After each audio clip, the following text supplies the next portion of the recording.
பாருங்கள், பொருளொன்று ஓய்விலிருந்து ஒரு செகண்டில் 72 கிலோமீட்டர் அவர் -1 கதியை அடையுமாயின் அது சீராக ஆர்முடுகும் போது ஒரு செகண்டில் சென்ற தூரம்.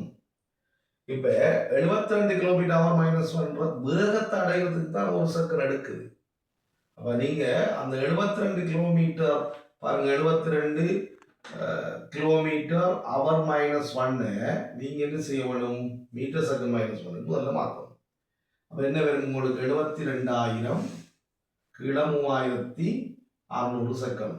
ஒரு மணி ஆழத்துல 3,600 செகண்ட் இருக்கு. 60 போடலாம். இல்லாட்டி இன்னும் 2 சைவர் கட் பண்ணிட்டு 36 72ல 2 முறை மீதி ஒரு சைவர். அப்ப 20 மீட்டர் செகண்ட் -1 2 வரும். அதுல கதி அப்போ ஒரு செகண்ட் அது அடைகிற கதி 20 மீட்டர் செகண்ட் -1.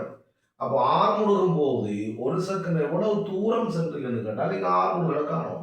ஆர்முடுகள் சமன் வேக மாற்றத்தின் கீழ் நேரம்.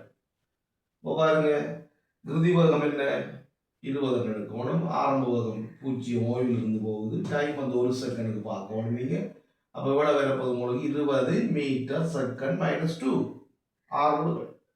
இனி இந்த ஆர்முடுகள் கூட ஒரு செகண்ட் அது சென்ற தூரத்துக்கு நேர்கோட்டு இயக்க சமன்பாட்டில் எதை பாவிக்கலாம்? S = UT சகாரை AT வர்க்கத்தை பாவிக்கலாம். அதில் UT எங்களுக்கு தேவையில்லை, ஆரம்ப 0 தானே. அப்ப அரை ஆர்முடுகள் 20 T ஒரு செகண்ட் ஒன்றின் வர்க்கம். ஒன்றின் வர்க்கம் 1 22 10. அப்ப 10 மீட்டர் தூரம் தான் அந்த வேகத்தை அடைகிறதுக்கு 10 மீட்டர் தூரம் கிடைக்கும். அதுக்கு